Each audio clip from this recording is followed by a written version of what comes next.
Você se lembra como era gostoso beber a água fresquinha no filtro de barro da sua avó?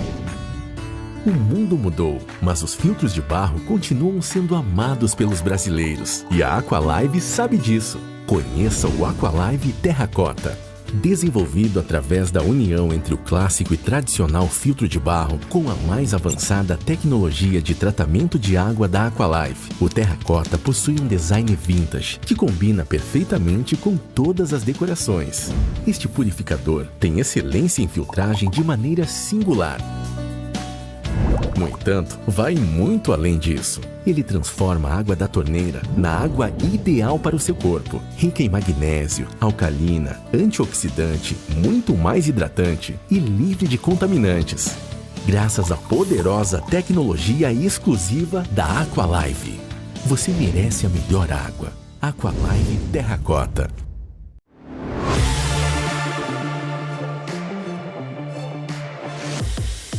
Olá pessoal, tudo bem? Sejam todos muito bem-vindos a mais um episódio de podcast aqui do meu canal. Canal do YouTube que toda quinta-feira eu subo um vídeo novo aqui com convidados que eu escolho com muito amor, muito carinho e com muita coerência também. Mas também lembrando que na segunda-feira o mesmo episódio sobe no Spotify para que você use esse conhecimento todo adquirido aqui em situações onde você está lá no ócio, está fazendo uma esteirinha, uma bicicleta, um treino na academia, põe um fone de ouvido e curta aqui essa experiência, que isso aqui é uma experiência, inclusive que eu me incluo nela, né? Porque eu venho aqui toda quinta-feira para aprender com os convidados que eu trago aqui. Bom, vamos começar com o que eu mais gosto, gratidão, agradecimentos. Hoje, os agradecimentos, além de agradecer você, meu fiel seguidor que ajuda esse canal a crescer, que divulga meu conteúdo, quero agradecer aos nossos patrocinadores, Aqualive Group, uma empresa de água que hidrata com muito cuidado e zelo toda a equipe da Clínica da Lelaste, da Clínica da Levita, que também fica em São Paulo, e todos os nossos pacientes, além da equipe, todos os nossos pacientes. Agradecer a Essential Nutrition por estar conosco também, acreditando nesse projeto, apostando nesse projeto. E assim, desculpa, tá? Mas agradecer esses dois convidados fica fácil, porque falar de alguma coisa que eu acredito, que eu consumo e que eu indico, é a melhor coisa que tem, né? E os produtos da Essential, realmente aqui, tem 1% aqui da linha deles em cima da mesa, mas realmente é a marca que eu escolhi para cuidar da minha saúde. Bom, ainda dentro da linha do agradecimento, eu quero falar que o convidado que está aqui hoje, ele já está no nosso radar há um bom tempo, só que ele é uma estrela, e tudo que vira estrela, famoso, vira insuportável, viram pessoas inacessíveis, então estava difícil trazer ele para cá. Hoje, excepcionalmente, ele está passando aqui por Porto Alegre para dar uma palestra, que inclusive eu vou prestigiar. Então eu falei assim, eu liguei chantagem, ameacei ele, tá? Não vou contar o que eu usei aqui para chantagem, mas assim, deu certo. Então hoje, vocês que estão nos consumindo, nos prestigiando, terão a oportunidade de conhecer uma daquelas pessoas ímpares que a gente conhece uma vez na vida e deu. Mas também é bom uma vez só na vida, porque esse cara aqui, assim, é difícil de aguentar ele. É muito bom humor, é muito alto astral, é muita insanidade numa mente só. Seja muito bem-vindo a este podcast, Professor Murilo Pereira. Adoro te chamar de professor, muito obrigado. Porque você, assim, eu gosto muito de falar, né? As pessoas falam, eu sou depressivo, eu sou ansioso, eu sou não sei o quê. Eu digo, não, tu não é nada, tu está. Né? Você não nasceu assim, você está. Mas você nasceu, professor. Exatamente. Eu acho que você deu uma aula para a enfermeira, você ensinou ela como bater na tua bundinha. Você deve ter dado essa aula para ela, né? Obrigado pelo carinho, obrigado pela oportunidade, obrigado a você que nos assiste. É sempre um grande privilégio estar com você, uma energia maravilhosa. E não é tão difícil assim, não. Ele está valorizando o passe e sempre que ele me liga, que ele me manda um áudio, eu estou à disposição. Isso é verdade. 100% das vezes. Isso é verdade. E é mais uma vez um grande privilégio estar aqui com essa sua audiência incrível, né? Eu fico muito feliz porque eu vivi o início disso tudo, quando você estava começando esses vídeos, quando eu conheci sua clínica e você me apresentou o quadro. E você disse... Lousa. Você falou, Murilão, aqui eu aqui eu dou aula, aqui eu me sinto à vontade, aqui eu explico para os meus pacientes aquilo que será abordado. E eu fiquei muito feliz, muito contente naquela oportunidade. E quando você me convidou para estar aqui, eu não hesitei, em hipótese alguma, antecipar a viagem, vir mais cedo. Então, quero aqui ficar à sua disposição, à disposição de todos. E sobre a sua fala de ser professor, as pessoas perguntam, né? Murilo, tu trabalha ou tu só dá aula? Então eu não trabalho mais, fazem 22 anos que eu não trabalho. Há 22 anos eu só ministro aula e hoje, graças a Deus, eu posso escolher as pessoas para quem eu ministro conteúdos. Mas eu entendo que a vida é uma escola e talvez o que tenha me levado a isso foi uma deficiência, uma dificuldade, uma alteração que outros poderiam levar isso para o lado ruim, que é o fato de ser disléxico, o fato de não conseguir ler na mesma frequência que outras pessoas, em que você lê da esquerda para a direita e consegue falar ao mesmo tempo o que está lendo. Eu nunca consegui fazer isso. Você escreve tipo como árabe. Eu leio da direita para a esquerda. Lê como... Leio. O árabe escreve assim, né? Isso. Da direita para a esquerda. Isso. Eu leio as palavras que estão em uma frase da direita para a esquerda, óbvio que eu sou alfabetizado e eu consegui criar um método para que eu memorize tudo que tem ali na forma de uma imagem e eu consiga explicar isso para as pessoas. E quando eu explico para alguém o que eu li da minha forma, eu não esqueço mais. Você aprende. Aí que você aprende. E aí eu aprendo. E aí isso virou uma ferramenta, inicialmente explicando para minha mãe tudo que ela me cobrava pelos cadernos que ela colocava no papel para mim, porque eu também tenho disgrafia, e eu só fui descobrir isso muito mais tarde na minha vida. Eu troco P por B, C, 2S, X, e isso era uma crença limitante, né? Na minha época, na minha geração, existiam 2 tipos de criança, o inteligente e o burro. Eu era o burro, óbvio. E aí os professores, para me estimular, eles diziam assim, nós só vamos sair para o intervalo quando o Murilo terminar de copiar o quadro. E aí eu disse, meu Deus, eu não vou terminar nunca, porque ela escreve da esquerda para a direita e todo mundo já vai copiando. E eu só consigo copiar depois que está tudo escrito. E aí eu começava a chorar. E aí uma criança chorando, sensibiliza uma turma inteira. E aí eu ia para assistente pedagógica. E todo mundo ia pro intervalo, e depois eu ia pro meu intervalo, chorando. E aí eu recebi o apelido de Xuxa, porque a Xuxa tinha uma música Xuxuxu, Chororô, Xaxaxá, e a minha mãe tinha uma loja de bonecas. E aí depois eu troquei de colégio e o nome da assistente pedagógica era Dona Valdina. E todas as vezes, para me proteger, eu chorava, ia lá para Dona Valdina, ela deixava eu ler da forma que eu consigo, e aprendia tudo, e explicava para ela. E aí meu apelido foi atualizado, eu virei o Valdino, que era o filhinho lá da Dona Valdina, e a quem eu agradeço muito, porque me acolhia naquele momento e tal. E depois a minha mãe resolveu ser o meu ouvido, e durante toda a faculdade, às 9 horas da noite, quando existia telefone, uma coisa na casa das pessoas, e 9 horas da noite o pulso da ligação telefônica virava único. Era mais barato. E aí tu podia ligar para as pessoas e ficar mais tempo conversando. Então eu morava longe da minha mãe, 9 horas eu ligava e explicava todo o conteúdo que eu tinha aprendido naquela semana, naquele dia. E isso virou para mim uma rotina e uma forma de aprendizado. E aí então hoje eu consigo receber esse seu presente ao me apresentar como professor, porque, na verdade, se eu não explicar as coisas para as pessoas, eu não memorizo. Então, foi através de uma grande dificuldade que eu consegui hoje exercer a minha profissão, que é ser professor. Sempre que... Eu vou te falar uma coisa. A gente já fez live junto, a gente já bateu papo junto, e eu acho tão lindo como você sempre lembra a tua mãe, né? A tua mãe, ela é uma pessoa que tem um lugar especial nesse coração aí, né? Pelo quem o Murilo é hoje. Com certeza. Hoje eu tô até um pouco emocionado aqui, porque o caminho para chegar aqui no estúdio, ele passou na frente do Hospital Santa Rita. E foi ali que eu me tornei homem. Durante 2 anos, de 2000 a 2002, quando a minha mãe fazia o tratamento para o câncer de mama. E aí nós vivemos uma vida de 2 anos dentro do Hospital Santa Rita.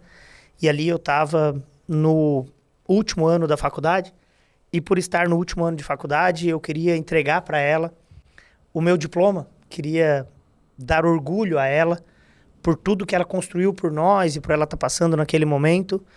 E em 2001, quando ela estava na fase mais difícil da doença, entre 2001 e 2002. Eu passei no mestrado, eu tive a oportunidade de ir embora para Florianópolis, porque ela dizia assim, a mãe não quer que você fique aqui, a mãe quer que você estude. E aí eu fui para Florianópolis fazer mestrado, ela estava hospitalizada durante os 2 anos de tratamento, quase que 50% do tempo ela passava alguns períodos hospitalizada aqui, nesse hospital. E quando eu liguei para ela, em 2001, para explicar sobre bioestatística, ela entrou em coma. E aí o meu irmão pegava o telefone, colocava no ouvidinho dela e eu explicava tudo, porque senão eu não ia aprender para poder fazer as provas lá de bioestatística. E depois de meia hora, 40 minutos, meu irmão tirava o telefonezinho, eu me despedia deles e tal. E assim eu fiz isso por 2 meses, enquanto ela estava em coma.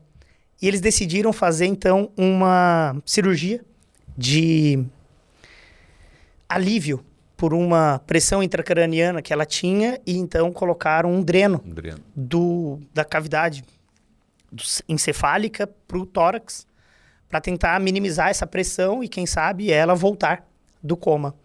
E isso, meu pai, meu irmão, eles autorizaram a cirurgia, mas não me falaram, porque eu estava fazendo mestrado e tal. E a cirurgia acabou umas 18 horas e às 19 horas ela estava lúcida, plena, voltou para o quarto e eles não me falaram nada. E 9 horas eu liguei. 9 horas eu liguei justamente porque eu tinha que explicar, para dar minha aula, para explicar para ela o que eu estava aprendendo. E ela respondeu. E ela falou, a mãe ouviu tudo. Olha, eu não sabia dessa história. A mãe ouviu tudo. E aí eu dizia assim, mãe, eu não vou mais explicar a matéria. Meia-noite tem um ônibus que sai de Floripa e chega 6 da manhã aí. Mãe, eu tô indo para aí. Mãe, eu vou te ver. E ela dizia, não vem. A mãe quer que você estude. E aí a gente desligou a ligação e tal, e o dreno obstruiu naquela noite, e ela voltou ao coma, e essa foi uma das últimas palavras em vida que eu escutei. E eu levo como lema de vida. A mãe quer que tu estude, então eu estudo todos os dias. Mas você tinha que levar tão a sério assim, cara? Então, cara, e eu levo isso a sério, estudo todos os dias. E naquela época eu prometi que eu ia descobrir a cura do câncer, né? Eu tenho certeza que eu não vou descobrir. E que talvez isso seja algo muito além do que a gente possa entender nesta vida. O porquê que algumas pessoas desenvolvem, outras não. E porquê que a gente passa por esses momentos. E talvez a família inteira tenha passado por aquele momento para que eu pudesse ter um nível de dedicação que eu tenho hoje e pudesse também estar na posição social dentro da minha família que eu consigo exercer hoje, porque aquilo me levou a estudar muito, a me dedicar muito e buscar meios de me comunicar com as pessoas para que elas possam ter mais conscientização para desenvolver menos câncer. Eu acho que esse é um dos meus legados. E quando eu me dedicava a estudar microbiologia, por exemplo, eu jamais ia imaginar que nós teríamos níveis de evidência que nós temos hoje sobre o efeito do microbioma na minimização de mutação de células do cólon, por exemplo. Como a gente já sabe hoje da inibição da estonadiacetilase por um metabólito microbiano chamado butirato, que é oriundo de bactérias que, quando nós temos uma diversidade alimentar, nós temos uma diversidade do microbioma, uma produção de ácido graxo de cadeia curta e um menor risco de desenvolver câncer coloretal. E quando me dediquei a estudar isso, eu jamais imaginaria que existiriam evidências sobre isso. Hoje, as evidências são tão robustas que nós já temos nexo causal entre dieta de padrão ocidental, consumo de alguns alimentos e a ocorrência de câncer coloretal. Então, acho que essa promessa que eu fiz para Deus e para minha mãe em 2002, agora 20 anos depois disso, eu posso dizer que o limbo entre ciência e prática clínica, ele é em torno de 10 a 20 anos, mas eu milito nesta área há 20 anos, tentando conscientizar as pessoas para descascar mais e desembalar menos. Tenho isso como um lema de vida e como uma forma de me comunicar com as pessoas que influenciam na vida de outras. E hoje, graças a Deus, eu tenho o privilégio de ter nos meus palcos profissionais que querem gerar mais saúde e não tratar mais doentes. Então, acho que é uma virada de chave de percepção do ser humano, de como promover mais vida e não tratar o mais doente. E aí, isso para mim é um lema nas minhas falas, nas minhas lives, nos meus palcos das palestras. E é claro que a gente passa por muita fase de aprovação e de ridicularização. E assim eu fui ridicularizado muitas vezes por alguns jargões, por algumas falas, por alguns termos que eu usava para tentar impactar aquele momento. E para que aquele momento fosse marcante na vida das pessoas. Então, em alguns momentos, eu subia nos palcos, em 2013, e gritava, probiótico bom é probiótico morto. E aquilo impactava, porque se falava muito sobre o conceito de probiótico. Micro-organismo vivo, que quando administrado em quantidade adequada, confere benefício à saúde do hospedeiro. E aí, quando eu gritava dizendo que bom é morto, é porque eu tinha, sim, ciência sobre os mecanismos imunológicos de reconhecimento dos padrões moleculares associados a micro-organismos por células dendríticas que estimulavam todo um sistema de defesa imune inato, que isso promove homeostase e mais saúde. E aí, quando eu gritava só isso, as pessoas me julgavam por aquele momento, por aquela fração, por aquele impacto que gerou sobre elas. E aí eles diziam, meu Deus, o cara é um louco. Como é que ele fala que probiótico bom é morto, se probiótico tem que ser vivo? E aí eu lutei por muitos anos sobre essa temática para ganhar representatividade. Para minha grata felicidade, em 2021, sai um guideline, uma diretriz mundial de uma organização de gastroenterologia reconhecendo os MAMPs como pós-bióticos, os metabólitos que realmente fazem o efeito de barreira e homeostase intestinal. Mas eu estou falando tudo isso porque a gente tem uma inércia entre ciência e prática clínica. Então, em 2013, quando eu estudava tudo isso sobre ciência, eu queria que naquele momento as pessoas colocassem em prática. E várias colocavam em prática e tinham sucesso promovendo saúde. E aí um dia que eu fui ridicularizado, eu cheguei chorando em uma das empresas que me apoiava e o CEO da empresa falou, Murilo, não chora. As pessoas só batem em árvores que dão frutos. Eles estão batendo porque tudo que você fala e faz, as pessoas replicam e isso funciona muito. Então, te sinta como um pão. Quanto mais bate, mais cresce. E aí eu tenho levado assim, essas buscas incessantes por estudos randomizados, controlados, meta-análises, estudos de revisão, consensos, guidelines de organizações. Tenho levado esse nível de evidência hoje para as pessoas, para que elas possam empoderar e contrapor argumentos de outras que dizem, isso não existe evidência. Eu acho que quando uma pessoa fala não existe evidência, ela tem que ter procurado, tem que ter pesquisado. E eu tenho, então, cada vez mais orientado as pessoas a mostrar as evidências e depois confrontar informações. E eu jamais digo que não existe aquela verdade da pessoa que está contrapondo outra verdade. Porque existem todas as verdades, a partir de um ponto de vista. Não, e ainda mais se você for querer buscar artigo científico. Hoje tem artigo científico para provar o que você quiser. Para tudo. Para tudo. Inclusive, para provar que pular de avião com ou sem paraquedas não influencia em morte ou fratura dos membros inferiores. E os caras fizeram um estudo randomizado, controlado, em que pessoas pulavam do avião com paraquedas e outras pulavam sem paraquedas. E o índice de mortalidade e de fratura dos membros inferiores não mudou. Só que o critério de inclusão na pesquisa era que a aeronave deveria estar em solo. E eles conseguiram comprovar que não havia nenhuma diferença significativa entre pular com e sem paraquedas. Então eles provaram um P significativo com diferença alguma. Só que o critério de inclusão é que a aeronave tinha que estar em solo. E não voando. Fico mais tranquilo. Se eu precisar pular sem paraquedas no avião em solo, eu sei que eu não vou me quebrar. Claro. Olha que bom. Então, tu consegue provar qualquer coisa, dependendo dos critérios de inclusão, dependendo do N, dependendo da estatística. E o que é mais legal é que hoje a gente tem pessoas que estão considerando as tendências e os estudos populacionais, que falam muito sobre nossa vida. E aí a gente tem estudos populacionais que estão desmistificando mitos, né? Durante anos a gente julgou que bebida açucarada era bom, era saboroso, era legal.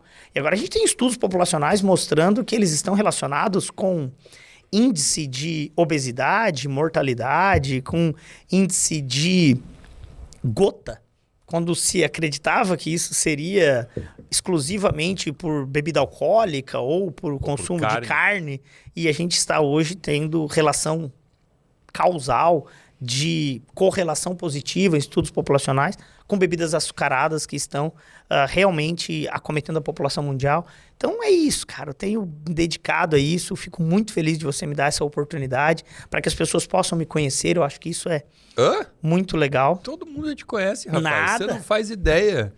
Quando eu cito teu nome no meio dos meus vídeos lá do YouTube, sempre tem um comentário embaixo lá falando: ai, que legal saber que você foi aluno do Murilo Pereira. Eu falei: eu não fui, né? Eu sou e quero ser para sempre. Agora, sabe uma coisa que eu acabei de me dar conta, um erro aqui, imperdoável que eu cometi? Eu tenho uma amizade tão grande contigo que eu sentei aqui e falei, e a gente começou a conversar.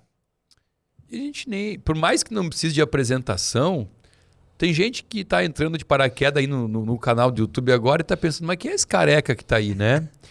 Então, conta rapidamente, quando foi que você despertou interesse por ser nutricionista, por cursar a faculdade de nutrição, e por que dentro da nutrição você virou completamente essa chavinha aí e passou a olhar só... Aliás, você falou que você foi rechaçado por coisas que você falou, ideias que defendeu, mas também tem símbolos teus, né, que você carrega. Você não sabe, mas esse aqui é o mascote do nosso podcast. Ele tá sempre aqui, entendeu? E esse aqui foi um presente que eu ganhei do Murilo, né, que é o símbolo dele. Uma bosta. Não é isso? É isso, é isso. Então, dá uma resumidinha então, vamos aqui. lá. Conta para os nossos seguidores aqui. Vamos lá. Então, assim, o despertar para o estudo, para a profissão, ele tem um porquê, tem uma causa, e ele é chamado Marcos Vinícius, que é o meu irmão. Meu irmão, ele é 9 anos mais velho do que eu, e ele foi atleta profissional de futebol.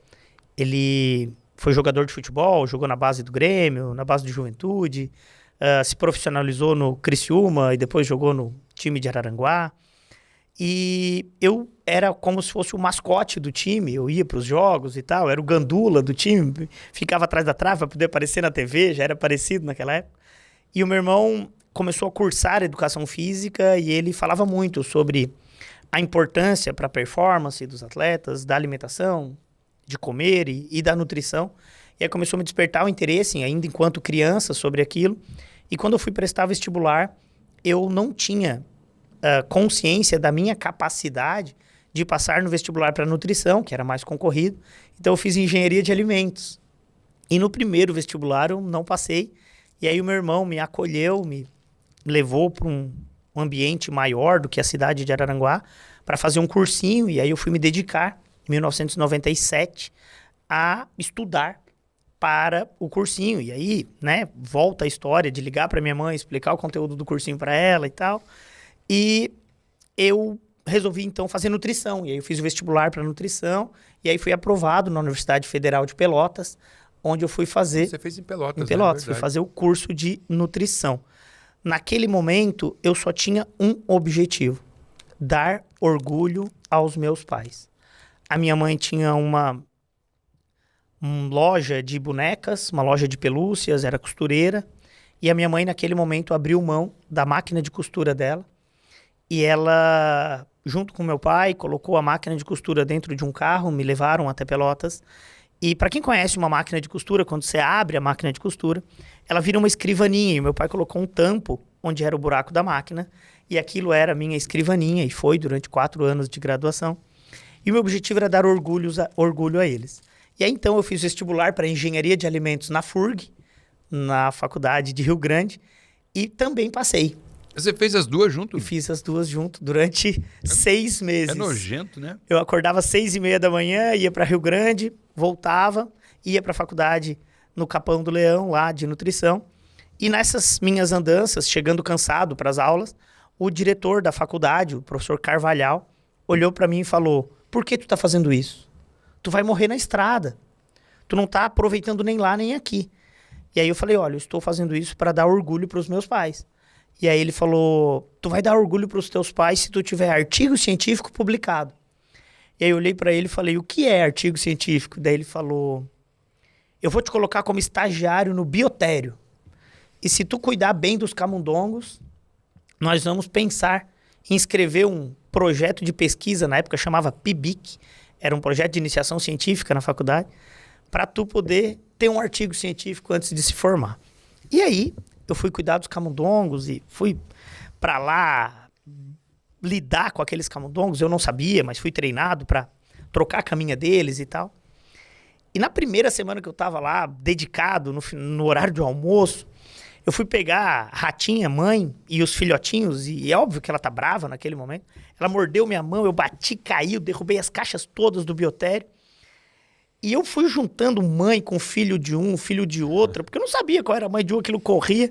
Quando eu juntei nas caixinhas e tal, que eu cheguei no outro dia, eu não sabia, mas elas liberam algum tipo de feromônio e quando não é filho dela, ela mata. Então, quando eu cheguei, tinha acontecido uma chacina dentro do biotério. E aí eu fui lá pro meu orientador e falei: olha, pelo amor de Deus, peço desculpas, aconteceu isso. E ele falou: olha, tu tem que descobrir uma ferramenta para que isso não aconteça mais.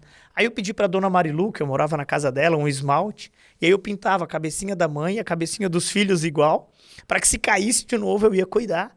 Resumindo a história, o projeto de desenvolvimento de anticorpo monoclonal na CIT dos camundongos, dos alunos de mestrado e doutorado, começaram a dar certo, porque daí não tinha mais erro no biotério.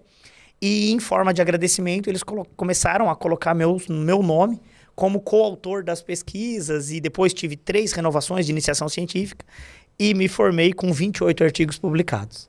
Uau! 28 artigos publicados.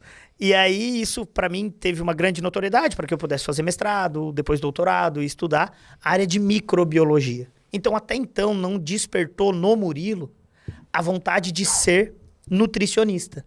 Até então, eu era pesquisador, eu era microbiologista.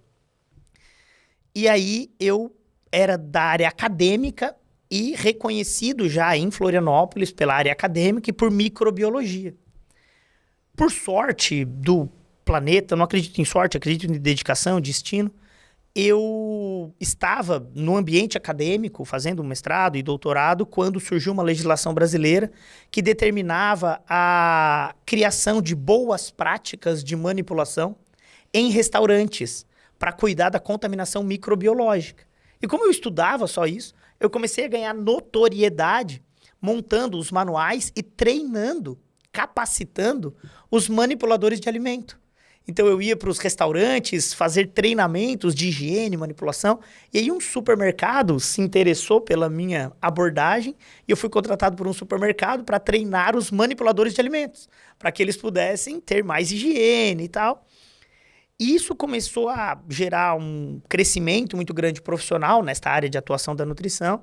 E como eu estava no doutorado, fui convidado para montar o projeto pedagógico de um curso de nutrição. E aí virei coordenador de um curso de nutrição em Florianópolis, porque com a minha dedicação, eu não escrevia naquela época, e não escrevo até hoje, mas um menino que dividia a República comigo, eu morava numa kitnet, e eu dividia a República com ele, ele era pedreiro, e ele dizia assim: Murilo, explica para mim tudo que tu quer colocar para esses alunos que eu escrevo para ti. E aí tinha um Lúcio também que morava lá, e o Lúcio digitava as madrugadas inteiras, eu explicando para eles, e eles digitando, montando o projeto pedagógico do curso.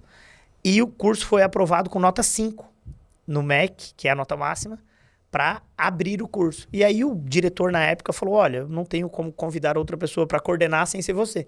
E aí fui coordenar o curso e na época fiz um concurso para a Marinha, para ser nutricionista da Marinha do Brasil em Florianópolis e fui oficial temporário, coordenador de curso.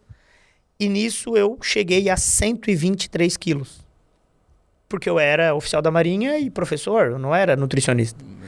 E aí um dia eu cheguei num hotel, e eu não sei por que no hotel, só vai dormir naquele lugar e toma banho. E as pessoas querem saber tua profissão. E aí quando o balconista perguntou minha profissão, eu todo orgulhoso, falei, eu sou nutricionista. O cara deu aquela olhada assim, de cima para baixo, e falou, nossa, não deu certo, né? Nutricionista? Uhum, sei. Não deu certo, né? Com esse peso todo aí. E aí, naquele dia, virou uma chave. Eu já estava namorando com a minha atual esposa. Ela morava em Brasília. E em 2012, nós já estávamos casados. Eu ainda em Florianópolis, atuando nas duas áreas, tanto na Marinha quanto na Estácio. E aí, a gente descobriu que ela estava grávida da Mel. E aí, naquele momento, uma virada de chave aconteceu na minha vida e eu falei, olha, minha filha não vai nascer sem a minha presença. Ela nasceria em 2013. E aí, naquele momento, eu pedi demissão da Estácio, pedi demissão da Marinha. E um grande amigo chamado Brian Cordeiro, ele falou assim, meu apelido é Porco, Porquinho. Meus pais tinham um matador de porco, eu nasci com 4,2 kg. E aí uma prima da minha mãe olhou, nossa, parece aquele porco que tu mata, ô Neide. E aí esse apelido ficou até hoje. E aí o Brian olhou pra mim, Porquinho, tu não vai embora com uma mão na frente e uma atrás. Eu vou te apresentar o pessoal da VP, que é uma pós-graduação no Brasil, que capacita na área de nutrição funcional. E tu sabe tudo de microbiologia, tu vai agora estudar o que tu estudou até agora, microbiologia, só que para promover saúde nas pessoas.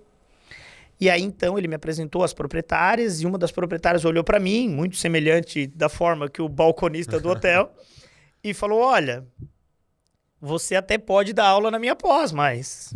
Vai ter que emagrecer. Ela não usou esse termo, ela falou, você precisa se capacitar sobre os nossos conteúdos, entender a nossa forma. Então, eu vou fazer o seguinte, eu vou te dar uma bolsa para tu estudar e fazer a pós, enquanto isso tu avalia se tu realmente quer. E em setembro tem um congresso em São Paulo e a gente te aguarda lá. Isso era no mês de março.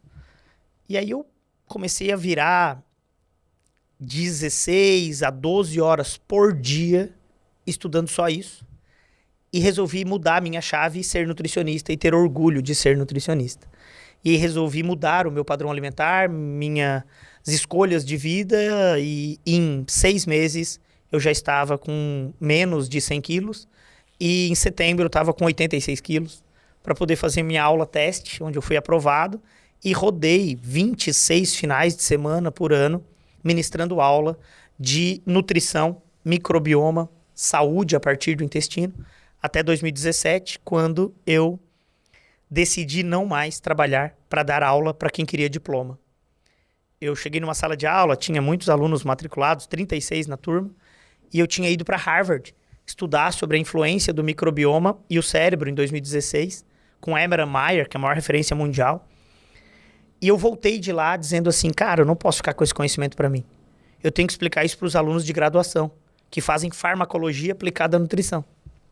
Cheguei para dar aula, tinha 36 matriculados e só 14 em sala. Eu tinha ido para Harvard, tinha estudado 3 dias consecutivos para ministrar aquela aula sobre a influência do triptofano alimentar, da microbiota e da droga, inibidor da recaptação de serotonina, na depressão. Qual a influência do intestino, a microbiota e a droga, que é fluoxetina, paroxetina, sertralina. E só tinham 14 alunos. Aí eu fiquei muito louco. Eu era coordenador do curso, eu disse, tira o papel, escreve qualquer coisa, vocês vão estar aprovados na minha disciplina, só pelo respeito à minha pessoa e por eu ter estudado tanto isso para falar para vocês. Com o advento da tecnologia, em 2017, já tinha 36 alunos na hora do intervalo. O professor ficou louco, vai botar qualquer coisa no papel e vai estar aprovado. Aí eu voltei para casa chorando. Porque, óbvio, eu dei um piti, né? Eu falei que só a regra era só para os 14 que estavam no começo. Porque era respeito à minha pessoa. E os outros tinham me desrespeitado. Mais ainda porque chegaram depois. Aí a minha esposa olhou bem no meu olho e falou assim, meu amor, será que não é você que está no lugar errado? Você está dando aula para quem quer diploma. Eles não querem conhecimento. Aí naquela semana eu pedi demissão e resolvi montar um curso para falar somente para pessoas... Não, um curso não. O curso. O curso. Que a ideia era falar para pessoas que quisessem me ouvir sobre o que eu mais estudava, que era microbioma e relações com a saúde. E aí criei o curso de modulação intestinal e hoje me dedico exclusivamente a ele e às pessoas que querem melhorar a vida de alguém através da alimentação e dos conhecimentos relacionados ao intestino. E é isso, estamos completando aí 6 anos de curso. Quantos alunos, cara? Porque eu sei que é um fenômeno isso. Então, a gente está hoje já com um número de egressos de 6.000 profissionais da área de saúde capacitados no curso de modulação intestinal. É muita gente. Mas é muito pouco ainda, né? Mas eu acho que a gente está numa crescente muito grande, né? Hoje, o Conselho Federal de Nutrição reconhece a área de formação em nutrição chamado Nutrição Clínica em Gastroenterologia. Essa foi uma conquista de 2021. Então, hoje a gente já tem uma área de especialização em nutrição na gastroenterologia e eu tenho o privilégio de ser o precursor no curso de pós-graduação. Eu coordeno um curso em uma cooperação técnica com a VP, quem me deu a oportunidade, para ter um curso de pós-graduação aí que atinge hoje um número de profissionais, já somos mais de 300 profissionais fazendo essa especialização e que será passível de reconhecimento como área de especialização em nutrição a partir da próxima prova que será elaborada pela ASBRAN, que é a Associação Brasileira de Nutrição. Então a gente está galgando grandes passos para que essa área seja ainda mais reconhecida e mais profissionais possam colocar em prática a promoção de saúde, né? Porque se um cachorro tem dermatite, a primeira coisa que você pensa é o que ele comeu. Mas os seres humanos com dermatite, eles querem um gel de corticoide. Pomadinha. E não pensam o que comeram. Se um cachorro tem diarreia, a primeira coisa que tu pensa é o que ele comeu. Tenho que trocar ração. E um adulto é tomar Imosec para não cagar. Então, assim, esse é o mundo que a gente vive. Se a gente pegar na veterinária, nós queremos o melhor exemplar da raça, o animal com mais saúde. E nos seres humanos, estudar para tratar o mais doente. Então, é uma mudança de chave, de paradigma e de percepção de verdade. E é uma grande busca, então, por essa descoberta em mim da nutrição e da nutrição a partir do intestino, a partir do microbioma. E eu espero, claro, que com essa minha capacidade de chegar ao grande número de pessoas, poder incentivar mais pessoas a promover saúde e prestar atenção na base do problema, que são as escolhas. Conversávamos aqui nos bastidores antes, decidindo um tema para a palestra do Dr. Samuel em um evento em novembro. E uma conversa rápida eu falei, Dr. Samuel, acho que tinha que ser o que tomar ao chegar a um profissional da área de saúde. E eu falei assim, o tema poderia ser como tomar decisões. Como tomar 2 pontos, decisões. Decisões. Porque são as decisões que fazem com que a pessoa tenha mais saúde ou mais doença. Hoje no carro, vindo para Porto Alegre, eu conversava com uma familiar que a mãe está com diagnóstico de câncer e eu falei, agora é a hora que a sua mãe precisa de você, não para falar sobre a doença, mas sim para falar sobre a vida e sobre a importância dela estar com mais vitalidade pós-tratamento.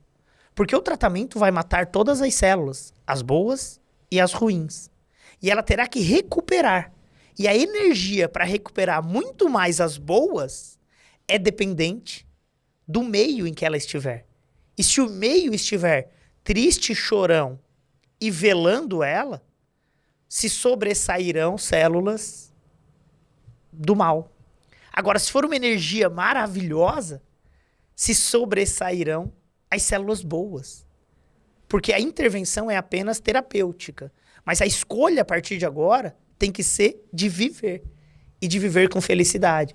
Então eu acredito muito nisso, sabe? Nas energias de todo o meio, com quem que nós estamos próximos e como que o olhar sobre a vida precisa estar sempre em ênfase. Falar disso é tão gostoso e ao mesmo tempo é estranho, como que em 2023, com todo o conhecimento físico que a gente tem, né? Porque o que você está falando aí? Frequência. Você está falando de frequência, algo possível de medir. E quando eu trago, inclusive eu já tentei fazer um vídeo sobre isso, sabe? Falando sobre o quanto que o pensamento, quanto que o sentimento, quanto que o campo que está ao teu redor impacta na saúde. Eu tirei o vídeo do meu YouTube, porque eu fui rechaçado por haters, isso é pseudociência, né? É engraçado, né? Quando foge daquela coisa óbvia de olhar uma amidalite, tá, é pus, tem bactérias, tem bactéria antibiótico, ponto. Fugiu daquela coisa óbvia, muita gente não quer aceitar, mas isso que você falou é lindo, inclusive falando de câncer, né? Que você falou que teu sonho era a cura do câncer. O Samuel de 12, 13 anos atrás, que começou a trabalhar em consultório, apontava o dedo e falava: câncer tem a ver com comida. Hoje eu até sei que essa relação existe, mas hoje eu já boto a comida em segundo lugar. Câncer tem a ver com sentimento. Então, nós discutíamos isso, né, lá na família, e eu dizia, existe um estudo de um hospital de câncer em Curitiba, em que eles fizeram um estudo ao contrário. Eles pegaram os casos de um tipo de câncer, que é o câncer de mama de quadrante superior direito. E pegando essa especificidade, esse pentelésimo do tipo de câncer, eles fizeram um estudo retrospectivo, então voltaram nas emoções das pacientes com esse diagnóstico e viram que cerca de 80% a 90% delas tiveram traição nos últimos 10 anos e conviveram em um ambiente de tristeza, amargura e rancor sobre aquela condição de violência, atrair um sentimento. E aí, desde que eu li esse artigo, eu realmente mudei muito as minhas percepções sobre a vida. E hoje eu sempre tento levar as pessoas o olhar sobre o bom. É impossível que o pior momento não tenha um lado bom. E sempre tem um lado bom. E se a gente focar a nossa vida no que é bom, nós temos um universo conspirando para coisas boas acontecerem. Eu costumo dizer que se você der um tropeção, aquilo é indescritível no seu dia, porque vai fazer você acelerar os seus passos imediatamente após o tropeção para equilibrar e agradecer que você tem o pé. E que não caiu. E quantas pessoas nem o pé têm e não conseguiriam acelerar o passo? E aí, olhando desta forma a vida, começa a fluir. A minha esposa costuma dizer que as palavras têm poder. E quando a gente coloca palavras positivas na nossa vida, quando a gente coloca à frente as coisas boas, focar o positivo, a minha mãe mesmo, ela me educou assim. Ela dizia, na frente de todas as pessoas na lojinha dela, o Murilo limpa o banheiro melhor do que qualquer secretária que eu contrate. Só que, Samuel, eu tinha dado aquele tapinha, escondendo os cabelos embaixo do tapete, só jogava um pinho-sol lá para subir o cheiro. Eu tinha limpado igual a minha cara. A hora que ela elogiava na frente de todo mundo, eu saía correndo para casa, limpava até o rejunte do azulejo. Com escovinha de dente. Porque eu tinha... Dela? Da mãe? Não dela, né? Mas eu tinha sido elogiado. E aí eu tinha a obrigação de cumprir com aquilo, com aquela expectativa que a minha mãe criou na frente de todo mundo. É quase como o estudo ao contrário. Você foi é o contrário. Você foi primeiro elogiado por algo que você não fez para ter a motivação para ir lá e fazer. E aí eu ia lá e limpava tudo e tal. Então eu tento levar isso como lema de vida, tento materializar as coisas como a minha mãe fazia, a bonequinha, a pelúcia, que eu acho que é o que eu fui mais ridicularizado neste país por levantar a bandeira de prestar atenção no cocô e por levar a pelúcia e todo mundo diz, ele faz isso para se aparecer e tal. E depois de um tempo eu resolvi então externar o porquê disso. Minha mãe tinha uma loja de bonecas e essa é a minha forma de honrar pai e mãe, que eu entendo que é um dos lemas de vida que nós temos que ter, porque é quem dedicou a vida. E se alguém quer que outro seja melhor do que ele, é um pai pensando no seu filho. Então, hoje que eu sou pai, eu tenho essa sensação, esse compromisso cada vez maior em honrar o meu pai e a minha mãe por eles sempre em buscarem o meu melhor. E eu acho que é uma das formas que a gente tem como levar essa vida e olhando para a parte boa, não focando no problema. E eu costumo dizer que o diagnóstico precoce de câncer cura as pessoas porque muda o comportamento delas. Porque uma pessoa até o diagnóstico, ela é a hiena. Ela vive, vida, céus, não acredito que eu vou acordar de novo. Ai, vou ter que levantar. Ai, meu Deus, o café tá ruim, o meu brinco não combina com o meu sapato. Aí ela tem o diagnóstico. A hora que ela tem o diagnóstico, ela ressignifica a vida. E ela acorda e diz, obrigado, Senhor, por mais um dia. Eu vou conseguir superar tudo isso, a minha família precisa de mim. E aí o corpo leva uma frequência que não tem célula que aguente. Porque a imunidade inata, a nossa defesa, predomina. Agora, se aquela pessoa realmente desiste e quer morrer, aí o negócio é rápido. Muito, né? Agora, quando ela quer viver... A gente vê isso no hospital, né? Quando ela quer viver, o negócio acontece também. E isso tudo mediado onde? Também no intestino. Então, esse é até, inclusive, o tema da minha atual dedicação aos estudos, que chama interocepção. É uma capacidade do nosso cérebro responder a estímulo em feixes neuroendócrinos e esses feixes nervosos entéricos que, através de metabólitos microbianos, ocorre um estímulo de receptores de membrana em feixes nervosos entéricos que se comunicam com o cérebro. Essa capacidade de interocepção, eu costumo dizer de uma forma de analogia, que é um carinho nas tripas, que melhora comportamento. E esse carinho hoje é conhecido. Dr. Emerson Mayer, em uma das suas publicações, mostra que o butirato exerce um mecanismo de estímulo da interocepção quando sinaliza um receptor chamado FFAR, que é um receptor de Fat Acid Free, e quando esse receptor é estimulado por butirato, um feixe elétrico é levado ao cérebro pelo vago.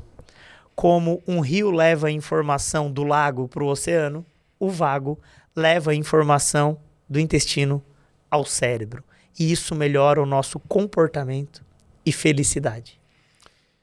Aí vem uma questão legal da gente falar aqui, aproveitar esse teu gancho, porque as pessoas elas têm uma ideia de que comida tem que ser prazerosa, tá? E tem que. Na minha opinião, tem que. Onde é que tá o pulo do gato aqui? É dividir, separar o que é o real prazer da comida. Porque isso que você tá falando é aquilo que eu sinto quando eu vou num restaurante orgânico, natural. Minha comida é plant-based, vou lá e como aquilo. E o plant-based tem muita fibra, né? Então fermenta em butirato. Eu saio de lá feliz. Eu nem sei se foi a comida, se foi a energia da pessoa que preparou a comida, que estava com amor, mas eu sinto aquela felicidade, né? Só que existe uma outra forma de você sentir prazer com a comida, que daí já é mais a nível de córtex gustativo, né? Que é hoje o que eu chamo da zumbilândia. Pessoas zumbis anestesiadas andando por aí falando assim, não, mas eu amo queijo, mas eu amo pão. Um amor, eles atribuem amor a substâncias que têm capacidade de usar receptores opioides no cérebro e dá uma sensação de prazer que para muita gente é difícil diferenciar o prazer do alimento, que atende ao sensorial, das papilas gustativas, a isso que você trouxe, né, do teu intestino, mandando carinho para o cérebro. E assim, eu não sei, cara, eu sou pisciano, e pisciano geralmente tem a fama de ser sonhador. E eu acredito no mundo melhor e tudo, mas eu já estou quase desistindo que seja possível curar a população mundial dessa dependência química por alimentos. Porque até hoje, eu nunca ouvi no meu consultório. Você não tem nem muita experiência de consultório, né? Então eu vou te contar da minha experiência. Cara, eu já tentei tirar beterraba e lentilha das pessoas e nunca ninguém reclamou. Não, vivo sem, tá tudo certo. Aí eu falo, então vamos fazer mais um teste? Vamos tirar a berinjela e a abobrinha. Problema nenhum. Quanto tempo? 10 anos. Tá tudo certo. Tá, vamos parar de comer queijo? Não. Ah, não, doutor. Queijo eu amo. Não, então o pão. Ah, não. Sem pão eu não vivo. Por que isso, Murilo? Você consegue me explicar? Eu não entendo isso. Então, tem uma frase célebre que é de Mark Hyman. Ele diz o seguinte: no século XXI, nossas papilas gustativas, nossa química cerebral, nossas cozinhas foram sequestradas pela indústria de alimentos. Essa frase dele, que ele diz que nós somos sequestrados pela indústria de alimentos, é porque teve todo um ensaio clínico, randomizado, controlado, para que nós tivéssemos desenvolvimento industrial de moléculas que geram punch na nossa papila gustativa. E aí nós temos um desenvolvimento pela indústria de alimentos para que nós tenhamos um maior tempo de despolarização do feixe aferente que leva o impulso elétrico ao córtex gustativo. Da língua ao córtex. Da língua ao córtex. E essa informação intensa e essa informação crônica, levando um efeito, que eu adorei a sua frase, de Zumbilândia, mas gerando um efeito de amor imediato, ao ponto de jargões de produtos alimentícios remeterem ao comer de novo, ao bis, ao passatempo. Eu costumo dizer que passa tempo e você morre mais rápido, né?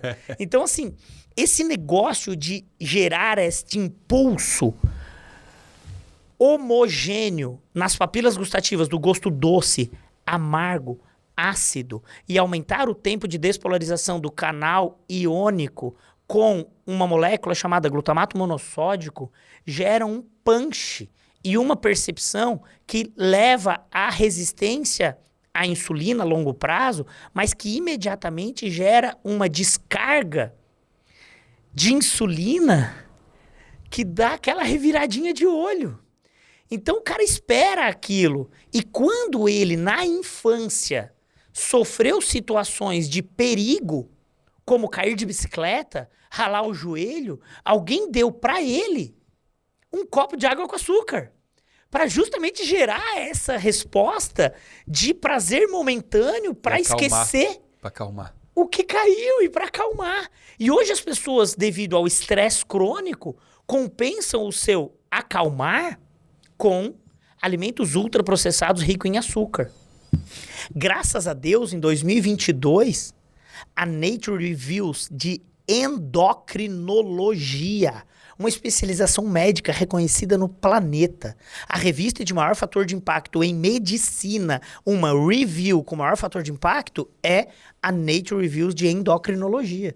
Em 2022, eles trazem um artigo em que eles compilaram dados de 1995 a 2017, eles compararam dados dizendo que existe uma relação com a obesidade, doenças metabólicas no planeta, e eles chamam de pandemia de obesidade, essa epidemia de obesidade, doenças crônicas, com bebidas açucaradas.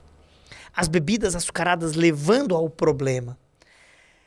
Isso é muito lindo, porque nós temos uma overnutrition por alimentos adicionados de açúcar, sejam eles líquidos ou sólidos, para gerar esse punch na papila gustativa. Então, as pessoas têm um prazer, porque talvez remeta ao primeiro alimento que gerou a ela carinho, que era o leite, que tinha lactose. Que é o açúcar. E o leite com lactose pertinho do coração e ouvindo a batida que estava na vida intrauterina, acalma. Então talvez as pessoas estejam usando o alimento para estabelecer um nível de prazer e calma. E esquecendo que o que dá prazer é ter qualidade de vida, uma atividade física, algo que para ele é prazeroso e não necessariamente o comer compulsivo para estabelecer uma relação de prazer. E se a gente pegar centenários e perguntar a eles por que eles estão tão bem, com certeza a resposta deles será: olha, essa juventude, e para alguém que é centenário, juventude é qualquer pessoa abaixo de 60 anos. Essa juventude parece que vive para comer. E não come para viver. Então acho que quando você virar a chave e comer para viver e não viver para comer, com certeza terá aí menos relação de alimento promovendo doença. Porque a overnutrition de qualquer coisa que é o grande problema. É o comer demais. E acredito que você pode comer tudo desde que tenha um merecimento. E até mesmo para açúcar, você pode comer e deve merecê-lo. Mas para isso a gente tem que merecer. Tem que ter atividade física que justifique para você ter necessidade de aporte de carboidrato para garantir o exercício durante mais tempo. Mas tem que ter merecimento. O problema é que as pessoas querem adaptar isso a uma vida sedentária. E aí não tem como ter saúde. A gente depende de vitalidade. Vitalidade é sono de qualidade, nutrientes de qualidade, água de qualidade e também ter atividade física. É isso. Não adianta. Não adianta se não tiver atividade física, não tiver sono, não tiver nutriente, não tiver água. Não vai. O corpo é formado por 90% de água e a gente nem se preocupa com isso. E aqui no Rio Grande do Sul, onde estamos, e eu morei aqui, trabalhei aqui, fiz meu estágio de graduação aqui. Quando tu fala, olha, tem que beber água, as pessoas dizem, não consigo. Pode ser suco. Incrível. Água não consigo. E aí, ouço isso muito. Imagina se a gente não tiver água. Como que funciona esse organismo? Eu fico enjoado quando tomo muita água. Fico com ânsia de vômito. Você não viu? Eu ouço isso. Penso, nossa, Coca-Cola, Pepsi, refrigerante, né? Não. Você toma 2 litros. Mas água, fica enjoado. E se a gente for pensar, usando ainda a frase de Mark Hyman, né? Que a indústria alimentícia sequestrou nossas papilas, nossa química, nossa bioquímica. A composição da bebida açucarada gaseificada, chamada de refrigerante, ela tem uma composição química para que o pH faça com que ela entre pela cavidade oral e passe pelo estômago sem gerar gastroparesia e empurrar tudo que tem ali pro meio das tripas. E a tripa que lute. Faz um Além disso... Abre o esfíncter. E justamente para gerar essa sensação de que fez bem. Que a digestão foi boa. Isso. Comeu uma churrascada, tomou um refrigerante. Ai, a digestão foi boa. Esvaziou o estômago. Agora o intestino que apodreça lá. A tripa que lute. E aí ainda gera um punch na papila gustativa, porque é rica em açúcar. Tem um pH que estimula a despolarização da percepção do gosto ácido, mas sem ser muito ácido. E tem um aditivo alimentar ali que impede qualquer crescimento microbiano para gerar um shelf life, uma vida de prateleira longa. E eu fico pensando o que acontece com esse efeito residual crônico de antimicrobianos, de uma mudança de pH, de uma mudança de digestibilidade sobre a sobrevivência do microbioma no intestino. E aí tu passa a não ter mais micro-organismos que geram uma sensação de carinho, e sim uma sensação de ódio. E aí você tem depressão, ansiedade, você tem bactérias que fazem putrefação, putrescina, cadaverina, triptamina, e induzem a transformação de triptofano a quinureninas, através da expressão de uma enzima chamada indoleamina 2,3-deoxigenase. E se você está questionando o que eu estou falando, bota no Google. IDO. indoleamina 2,3-deoxigenase. E você vai ver que tem uma revisão brasileira mostrando que tem relação com esquizofrenia. Uma alteração de comportamento extremo. Quando nós temos uma conversão de um triptofano, que é fantástico, aliás, a matéria-prima para a produção de serotonina, e melatonina para o sono ser de qualidade, que a via pode ser desviada por uma ação microbiana pela expressão da indoleamina 2,3-deoxigenase e converter o triptofano intermediário das quinureninas. Não entendi nada. Você está querendo me dizer, então, que a depender da tua alimentação e das tuas bactérias, você pode ter depressão e ansiedade? Duvido disso. Não pode. O que tem a ver? O intestino está lá embaixo, o cérebro está aqui em cima. Então, né? Não, isso é ilógico para mim. Essa é com certeza a maior descoberta dos últimos 10 anos em psiquiatria. E hoje nós já temos apresentação, inclusive, de estudos populacionais, estudos randomizados, controlados, coortes, com essa abordagem. E eu quero aqui aproveitar o seu público, a sua audiência, para explicar um pouquinho do começo disso tudo. E eu vou dar um passo atrás. A busca incessante na área de saúde é descobrir uma molécula que silencie um sintoma. Essa é a máxima. E ser o autor da descoberta leva a você royalties de uma patente. São 18 anos a patente? 16, 18? E aí tu tem de 16, 15, até 20 anos, dependendo da patente, para você faturar em cima daquela molécula que minimizou um sintoma. E com o advento da tecnologia agora, com a descoberta das moléculas monoclonais específicas, os imunobiológicos, nós temos uma doença chamada doença inflamatória intestinal. E existe uma correlação direta entre incidência de doença inflamatória intestinal e depressão. As pessoas que cursam com doenças inflamatórias intestinais... Doença de Crohn, retocolite ulcerativa... E até mesmo a síndrome do intestino irritável. São pessoas mais suscetíveis, vulneráveis a fibromialgia e depressão. E aí, então, os pesquisadores avaliando a eficácia da droga antagônica ao TNF-alfa, uma interleucina inflamatória, eles viram que de forma surpreendente, olha que legal, está escrito no artigo, de forma surpreendente, gerar antagonismo de TNF-alfa em pessoas com inflamação intestinal melhorou o sintoma de depressão. De forma surpreendente, melhorou a depressão. E aí o que eles fizeram? Desenharam um estudo com o objetivo da droga ter mais uma aplicabilidade. Óbvio, igual o Ozempic. E agora, ao invés de visitar somente os gastroenterologistas ou colon-proctologistas que tratam doenças funcionais intestinais, vamos visitar também psiquiatras e neurologistas para ter agora mais uma ferramenta terapêutica para depressão e ansiedade. E assim, a droga ganhou mais um parágrafo de alegação de aplicação clínica e um trade de visitação ampliado. E o que outros pesquisadores fizeram? Opa, se existe esse nexo causal com TNF-alfa, eu preciso descobrir quem estimula TNF-alfa. E quem estimula TNF-alfa derivado das bactérias é o lipopolissacarídeo, um componente de bactéria extremamente reconhecido em proteobactérias. Proteobactérias são bactérias que degradam proteína e fazem putrefação. E aí a sensibilidade intestinal ao LPS ativa um receptor na célula dendrítica que compõe o GALT, chamado de Toll-like receptor 4 ou Toll-like receptor 4.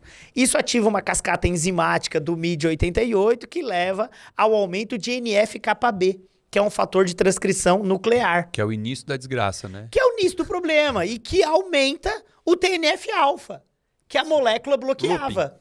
E aí gera um loop inflamatório.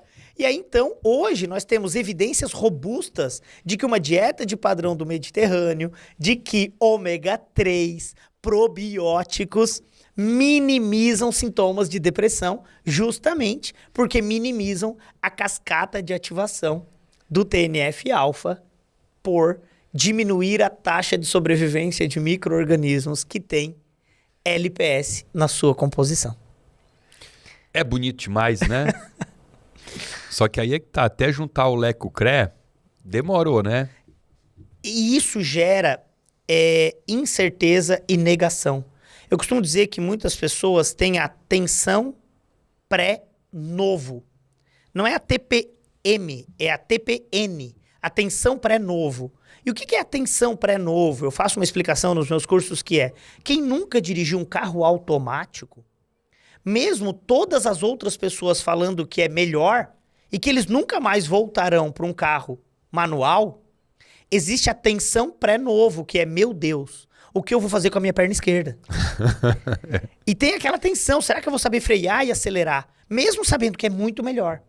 Em ciência da saúde, o que é novo passa pela tensão pré-novo. E quando é novo, algumas pessoas, para se defender, dizem: não existe evidência. Nossa, isso é triste, né? Meus pacientes, coitadinhos, eles chegam no meu consultório e aí eu aplico alguma coisa neles. Sei lá, vou dar um exemplo aqui. Eu dou um naltrexona em baixa dose para uma doença autoimune. Aí ele fala que ele veio do... Eu falo, mas você parou de tomar por quê? Ah, doutora, é que eu fui no meu médico lá, sei lá qual a especialidade, e aí ele questionou por que eu estava tomando isso, e eu falei que era para ajudar na doença autoimune. Ele falou que não tem nada de publicação, que isso não existe, não tem evidência científica. Aí eu parei de tomar. Sabe que quando eu me junto com meus amigos médicos, a gente vai ter os congressos da integrativa, mas eu tenho meus amigos médicos que seguem, né, que foram meus colegas de faculdade, que seguem outras linhas. Eu costumo dar um alerta, porque são meus amigos, né? Então eu falo assim, ó, cara, olha só. Quando tu estiver diante de um paciente informado, e o paciente hoje ele está informado, ele tem acesso pelo menos à informação, cuidado, porque assim, ó, a depender do que ele falar para você, se você ficar quieto, você pode deixar ele em dúvida se você é um idiota ou não. Agora, se você abrir a boca, pode ser que essa dúvida termine. Então, às vezes é melhor ficar quieto, né? Porque eu tenho o Gabriel. O Gabriel é um paciente meu, ele é dono de um restaurante. E ele estava me contando uma história. Ele estuda, o restaurante dele é todo funcional, cozinha tudo certinho. Ele estuda, cara, ele gosta de conteúdo, sabe? Ele consome conteúdo. E aí, durante a pandemia, eu tava dando para ele vitamina D, e a vitamina D dele tava, sei lá, 60, não sei. Fantástica. É. Aí ele pegou e ele foi num cardiologista, porque ele falou, faz tempo que eu não vou num cardiologista, ele foi num cardiologista. A ideia dele era fazer uma avaliação cardiológica, mas aí ele tinha todos os exames que eu solicito, que é bastante completo, ele levou tudo. E aí o médico começou a ler e tal, ouvir. E aí, o Gabriel me contando na consulta que chegou uma hora que o médico falou, cuidado, cara, se tua vitamina D tá muito alta, isso vai te dar problema. O Gabriel falou, não, mas não tá alta, tô tomando porque para aumentar meu sistema imunológico, tem uma pandemia aí. Daí o cardiologista falou para ele assim, não existe nenhuma evidência científica que vitamina D melhora a imunidade. Daí eu perguntei, Gabriel, o que tu falou para ele? Ele falou, não, para ele eu não falei nada, eu só peguei a receita dele que ele me deu, eu saí de lá, joguei no lixo. A partir desse momento, qualquer coisa que ele falar para mim, eu não tenho como acreditar, porque um médico que fala que não tem evidência científica que vitamina D estimula o sistema imunológico, cara, a partir dali você tem que duvidar até da formação desse profissional, né? Então, eu acredito que a gente está numa fase que nós precisamos conhecer mais para temer menos. Né? Acho que isso é uma frase que eu tenho carregado comigo. Conhecer mais para temer menos. Eu acho que o temer, ele é muito do comodismo. E muitas pessoas se acomodam em um nicho de trabalho, em uma aplicabilidade clínica, em uma terapia. E isso gera medo.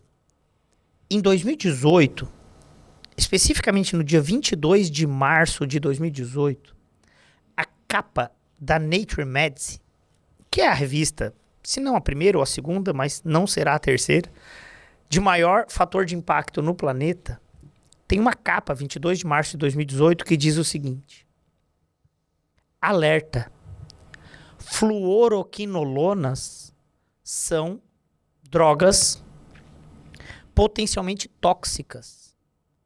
devido ao mecanismo de ação da inibição da DNA girase, de forma surpreendente em algumas pessoas, essa inibição da DNA girase acaba influenciando no metabolismo mitocondrial de tecido conjuntivo e dos tendões.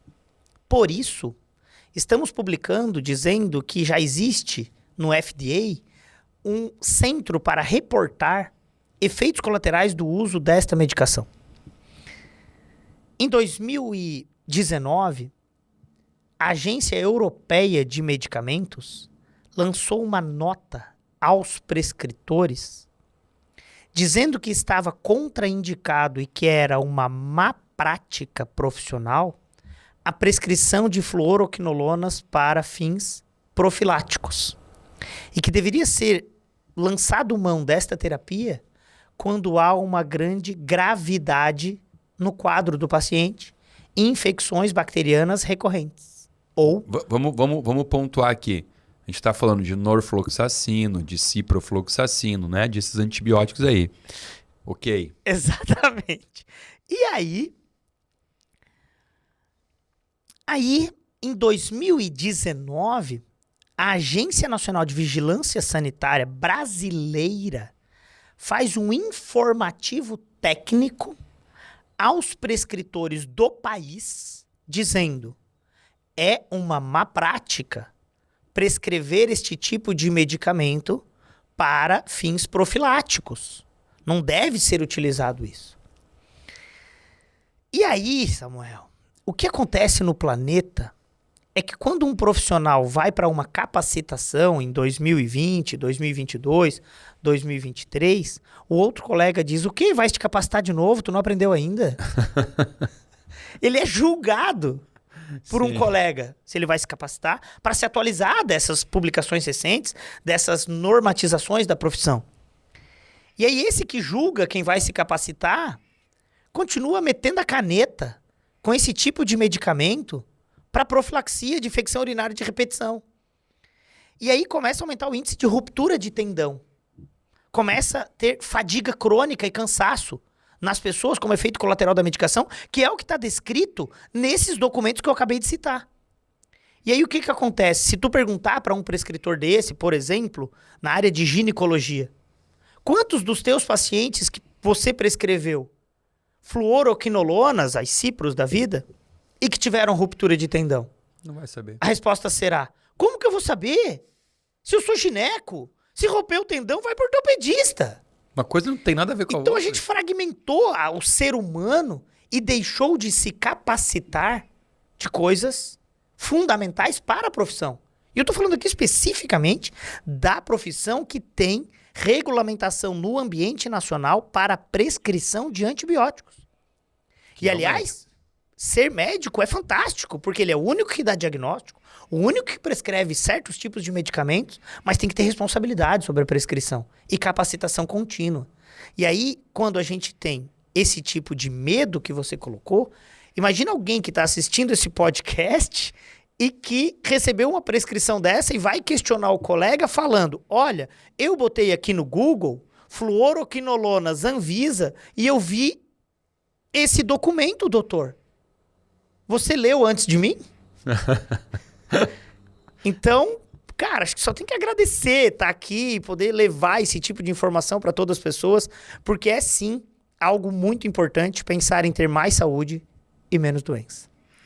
Agora vamos fazer o seguinte, vamos para um bate-volta rapidinho, porque tá tudo óbvio, já tá tudo claro, o pessoal de casa já entendeu que o intestino é o centro da saúde e da doença. Tudo começa ou termina por ali, né? E eu, inclusive, sou muito grato, porque assim, vou ser sincero, você não foi a primeira pessoa a me trazer essa informação. Isso aí, o primeiro médico na minha vida que eu ouvi isso, e eu achei um absurdo, inclusive, na época, foi o Dr. Arturo Lemos. Ouvi dele, falei: esse velho com cara de pinguço aí, vem com esse papo, porque ele tem uma dicção meio enrolada, né, o Cara, Dr. ele Arthur? é espetacular. Ele é demais, né? Eu falei: esse cara aí só pode estar bêbado falando isso pra mim. Pô, vi que não, ele falava com a língua meio enrolada. Agora, com certeza absoluta, você foi o meu professor que me deu a maior carga de informação para entender isso. Porque até então eu recebi essa informação. Cara, tem essa relação, intestino com depressão, intestino com doença autoimune, intestino com rosácea, intestino com rinite, com infecção urinária, com asma, bronquite, com tudo, né?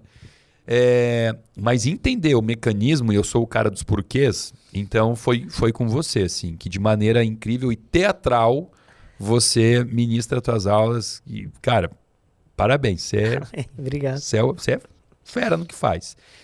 Então vamos lá, assim, ó. Vamos falar, não quero te botar em saia justa e falar o pior. Vamos falar assim, os 3 piores alimentos que você elencaria aqui para o intestino humano. Vamos lá. Sem absolutamente nenhuma dúvida, biscoito recheado. Biscoito recheado, ele é o primeiro de todos pela overnutrition em poucas gramas de açúcar, por ter na melequinha do recheio compostos como carboximetilcelulose e polissorbato 80, que rompem a parede do epitélio intestinal.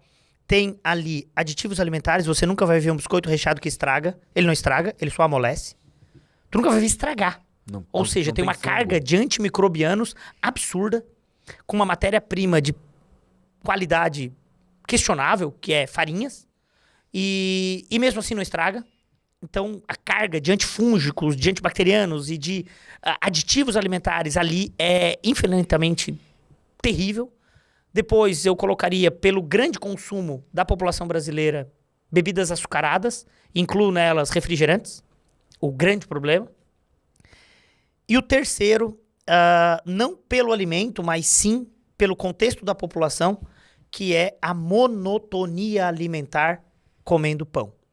É a ração do ser humano. A farinha. A farinha. Os farináceos. 2 coisas aqui, então, que eu quero pegar de gancho teu. Primeiro, essa questão das bebidas açucaradas, dos refrigerantes. Esses dias eu publiquei, estava todo mundo publicando, falei, vou botar aqui também a questão do aspartame, né, que foi trazido como um potente cancerígeno e tal. E eu botei o post lá. E dentro desse modelo de zumbilândia ou de emburrecimento coletivo que a gente vive, eu fico pensando, cara, é muito fácil enganar pessoas. Assim, é fácil demais, né? Porque é mais ou menos o Ronaldinho Gaúcho jogando, né? Ele olha para um lado e chuta para o outro. Então, assim, você direciona o olhar do teu público para um lado e você sacaneia ele no outro, né? Porque eu postei ali das bebidas dietéticas e tal. E aí, cara, não fui rude, mas eu fiz um comentário assim, eu falei, olha, em 2023, com todo o conhecimento que a gente tem, eu não admito um pai dar algo assim para um filho. Aí tiveram vários comentários com o mesmo teor, mas teve um que foi o mais agressivo, falou assim, eu imagino o nariz empinado assim da pessoa que escreveu, se achando, ele escreveu assim, talvez porque esse pai leia muito mais do que você, que pelo jeito não leu o artigo até o fim, que dizia que para ter um potencial cancerígeno, teria que tomar 7 litros por dia deste refrigerante, né? Obviamente eu olhei, fiquei quietinho e falei, não vale a pena retrucar. Mas assim, aí o que acontece? O artigo está olhando pro aspartame. O pH dessa bebida. O pH de um refrigerante de 2 ponto alguma coisa, né? O pH do corpo tolera uma bebida com tamanha acidez? Né? Vamos lá. Eu tenho 2 alegações bem interessantes. Elas são alegações bioquímicas. Eu acho que mais do que ler um único artigo é compreender de fisiologia, bioquímica, imunologia. E a gente tem um receptor intestinal chamado SGLT1. Esse receptor intestinal, quando estimulado, ele aumenta a capacidade de expressão do GLUT4, que é o nosso transportador de glicose para a corrente sanguínea. Então, quando nós cronicamente treinamos a nossa tripa, estimulando SGLT1, quando uma glicose chega no lúmen, rapidamente ela é capturada. Isso poderia ser ótimo do ponto de vista de treinamento de tripa para um ultramaratonista, porque ele precisa da biodisponibilidade daquela glicose intraprova para não gerar carga osmótica e não dar diarreia intraprova. Então, treinar uma tripa com adoçante artificial, porque o agonista do SGLT1 são adoçantes artificiais. Treinar uma tripa de um atleta seria ótimo. Agora imagina treinar uma criança. E seria ótimo pensando Na performance. Nem na saúde, né? Performance. A gente tá falando de performance. Ponto de vista. Sim. Performance. Agora imagina treinar a tripa de uma criança ou de um sedentário com esse tipo de adoçante. A gente não tá nem falando de câncer. Porque câncer e correlação positiva com aumento da glicemia, aí é inquestionável. Aí é inquestionável. E será que esse cara que usa bebida açucarada ou bebida adicionada de aditivos e adoçante não come açúcares para ter uma grande captura e uma grande circulação e isso influenciar negativamente? Aí fica esse fator. E um outro fator é que, graças a Deus, os estudos são em animais. E graças a Deus, os estudos de overdose garantem a mutação celular para que se comprove a hipótese mecanicista de formação de um tumor. E para isso são necessárias doses altas em tempo curto. 6 meses, 1 ano. Que em animais representam 20 anos, 90 dias. Então em 90 dias tu tem que fazer overdoses para te ter a resposta. Isso é um modelo fisiológico, bioquímico e animal conhecido para que o animal morto não seja quem interpreta mal algum artigo. Então, a gente tem que entender que são modelos validados para se fazer isso. E aí, além disso, uma coisa interessante é compreender que, à luz das calorias, alimentos ou bebidas dietéticas eram inertes. No entanto... Caloricamente está tudo bem. No entanto, em 2022, na Cell, e notem que eu tenho cuidado de citar os artigos, porque muitas vezes nós somos questionados. Então não é o Murilo que está falando, não. É um grupo de pesquisadores de 4 centros de pesquisa no planeta que avaliaram os guias alimentares para a população mundial e eles publicaram um artigo na Cell com o título Remodelando Alimento Saudável à luz do microbioma intestinal. Então, à luz, sobre o ponto de vista do microbioma intestinal, alimento adicionado de aditivos alimentares, bebidas açucaradas, adicionadas de adoçantes artificiais, são muito prejudiciais à luz do microbioma intestinal. Porque acreditávamos que adoçantes artificiais eram inertes à luz das calorias, mas à luz do microbioma intestinal, que convive conosco em comensalismo e gera equilíbrio metabólico, imunológico e sistêmico, o que é saudável é raw food, alimento na sua integralidade, comer comida de verdade. Então, para que a gente não tenha uma discussão pontual sobre o pentelésimo do aspartame, vamos entender que à luz de quem convive conosco, que são 3 trilhões de genes microbianos, comida de verdade é, sim, o que promove benefício. Não só pelas fibras, como pelos compostos fenólicos que geram vida e proteção às plantas. E pela compatibilidade. Meu corpo é orgânico. Ele tem compatibilidade com o alimento, não com um aditivo químico. Não tem como, né? É uma questão de obviedade. Muitas vezes tem muita ciência por trás para comprovar alguma coisa que é óbvio. E uma coisa legal, me permite, né? Eu estou agora como aluno da pós em gastroenterologia, assistindo todas as aulas e tal. E eu tenho hiperatividade, déficit de atenção e tal. Então, quando eu estou assistindo as aulas, eu tô louco, com 3 telas abertas, pesquisando tudo que o professor está falando, questionando cada fala e tal. E daqui a pouco uma professora chamada Vânia Matoso e uma professora chamada Silvia Ferola apresentaram sensibilidades intestinais e uma nova descrição que é a sensibilidade ao níquel. E eu fiquei louco com aquilo, porque a principal característica é alergia à bijuteria. Começa a responder na pele quando a pessoa está intoxicada com níquel. E eu fiquei louco com aquilo, e aí a professora Silvia Ferola apresentou uma tabela de alimentos mais contaminados com níquel avaliada nos Estados Unidos. E por incrível que pareça, todos os alimentos que estavam lá eram os alimentos que eu defendo. que são alimentos vegetais, folhosos e tal. E eu comecei a ficar louco com aquela tabela, questionando o teor da tabela. Só que eu não questionando, eu comecei a buscar hipóteses. E eu comecei a pensar, cara, coincidentemente são todos folhosos, de folhas grandes. E aí comecei a botar na internet qual é o aditivo, qual é o insumo da lavoura mais utilizado em folhosos. E aí eu vi que o fertilizante dos folhosos para aumentar a captura de nitrogênio pela planta é um fertilizante à base de níquel. E aí, então, o problema não são aqueles alimentos, e sim o fertilizante à base de níquel que gera concentração de níquel naquelas plantas para que elas possam fixar mais nitrogênio e ficar mais ávidas, mais vivas. Para resolver um problema e trazer outro. Isso. Só que aí as pessoas se apegam no problema daquele alimento. Ah, tá vendo? É melhor não comer Não coisa pode verde. comer verde nem folhoso, porque dá níquel. Só que se for orgânico, não terá a utilização desse fertilizante, tampouco a sobrecarga de níquel. Só que as pessoas preferem se apegar no problema e não comer o que gera saúde. Aí entra a questão de que, como começa a ficar claro,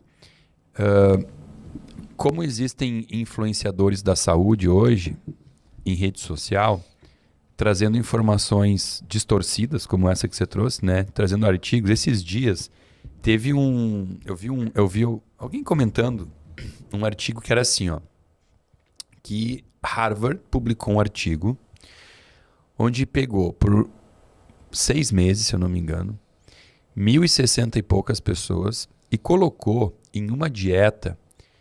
Não sei se você viu esse artigo. Eu li. Só com você vai carne. falar de temal? Não. Só comendo carne. Era só carne vermelha. Tirou toda e qualquer fibra, folha verde, vegetal. A pessoa só comeu carne vermelha por 6 meses. E que esse artigo mostrou uma melhora incrível em tudo, tá?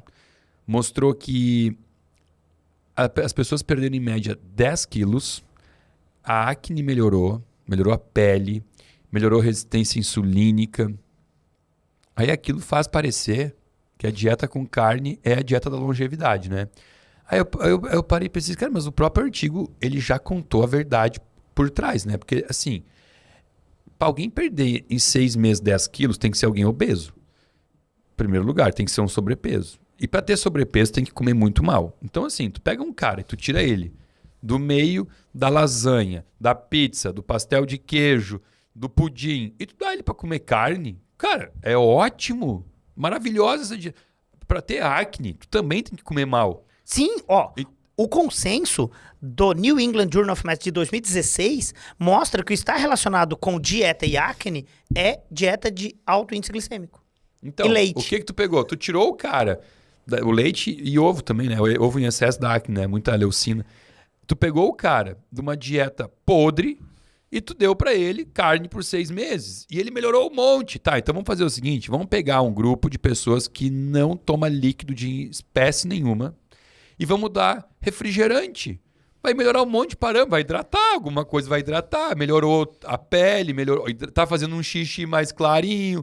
Então, o que eu tiro de base? Que refrigerante é a melhor coisa do mundo, entendeu? Então, essa questão de falta de interpretação e exames e artigos que geram um desserviço, isso é um problema hoje, porque dá muita base para as pessoas, para qualquer um sair falando o que quiser. É, mas olhando o copo meio cheio, e a parte boa disso, é que essa pode ser uma intervenção pontual para algumas pessoas que promoverá um benefício. E não olhar isso como o benefício do alimento X ou do alimento Y. Eu acho que se a gente conseguir extrapolar tudo isso e colocar em prática de alguma forma, a gente tem que estudar as pessoas que viveram mais de 100 anos. E o que eles dizem é: tem que dormir, tem que caminhar, tem que respirar. Levantar da mesa com fome. É o que eles sempre falam, né? Com um pouquinho de fome. Isso, e tu não pode comer pra morrer. Você tem que comer pra ficar 80% saciado. E quando a gente olha esse povo longevo, me corrija se eu estiver errado. Você é um cara que lê muito mais artigos sobre alimentação. Eu nunca li, eu nunca achei um artigo que não correlacionasse longevidade com dieta do Mediterrâneo. Não tem. É Mediterrâneo. É a dieta, entendeu? Então, ter fibras, quinoa, avocado, azeite de oliva, comidas nobres, né? Agora, quando eu te perguntei sobre os 3 piores alimentos, aí eu quis fazer esse link com os refrigerantes, mas tem algo que eu quero muito que fique como um recado aqui, porque é uma coisa que eu não posso falar, porque se eu vou falar, vão dizer que o Samuel é terrorista. Então, vou deixar você ser terrorista aqui um pouco também, em relação ao terceiro item que você falou, né? De farinha. Farinha, pelo menos existe uma coisa legal na farinha, que é o controle de estoque, né? Pelo menos. Não? Ah, não. Então, existe, né? 2014, né? 28 de março de 2014, nós tivemos a publicação que trouxe a importância, a relevância dos limites máximos tolerados de sujidades. Em 2021, a legislação foi atualizada no mês de março e hoje ela reporta para a Instrução Normativa número 88, que também é de 2021, sobre os limites máximos tolerados de sujidades, mas nessa em específico, de micotoxinas, que são metabólitos produzidos por fungos. E é coisa bizarra, sabe? Você tolera hoje, não tem nem tolerabilidade estabelecida para ácaro. O ácaro é livre. Não tem quantidade. Pode ter à vontade na farinha. Mas nas farinhas ainda, por incrível que pareça, em 2023, a tolerabilidade na matéria-prima, na farinha, é de 75 fragmentos de inseto visíveis para cada 50 gramas de farinha. Vamos lá, não, explica. É 75 fragmentos visíveis em um campo macroscópico de pata de barata, pena, sei lá, de sujidade visível, asa de mosca. É perceptível avaliar ali 75 fragmentos de inseto para cada 50 gramas de farinha. Se você encontrou 74, ótimo. Pode Está passar. Tá apto. Atende o limite máximo tolerado. E se tiver mais? Se tiver 78? Aí se tiver 78, daí não está apto. Aí a gente tem que fazer alguma manobra para poder minimizar isso, né? Aí no biscoito pronto, a tolerabilidade é 225 fragmentos visíveis para cada 225 gramas. Então, assim, no alimento pronto, dá uma diluidinha. Pode 1 para 1. Essa é a realidade que a gente para vive. fazer um bolo, quantos gramas de farinha vai no bolo? Vamos ver quantos pedaços de inseto que a gente encontra num bolo, né? Então, o negócio, eu acho que o grande problema é que poderíamos até pensar que seria uma fonte proteica, né? Que a gente vai absorver. Não comem gafanhoto na China, então, mosca, mas barata. o negócio é que isso é um atestado de má prática. Conforme descrito na legislação, são permitidos 75 fragmentos de inseto característicos de má prática de manipulação. Então, devido à falha nas boas práticas de manipulação, são tolerados esses. E aí, se a má prática permite uma tolerabilidade de 75 fragmentos de inseto, o quanto que tem que ter de conservante para isso não virar um alien durante o shelf life, durante a vida de prateleira? E aí, o quanto esses aditivos branqueadores das farinhas e que ainda tem que receber obrigatoriedade da suplementação de sulfato ferroso, e sulfato ferroso não é natural das farinhas. E na legislação brasileira fólico, né? Tem que enfiar. Então, se tu quiser tomar ferro no Brasil, come farinha. Toma ferro, obrigatoriamente. Ferro e ácido fólico. E o ferro de baixa biodisponibilidade. Pior. E o ácido fólico. Como se todo homem fosse engravidar. Não, e como se todo mundo tivesse a MTHFR funcionando bem. Que é um polimorfismo extremamente conhecido na realidade brasileira. E comum, muito comum. Então, assim, aí tu obriga a colocar tudo isso lá dentro, não dá a chance de um brasileiro comprar um alimento que não tenha o ferro adicionado. Quem tem hemocromatose é condenado a não comer farinha.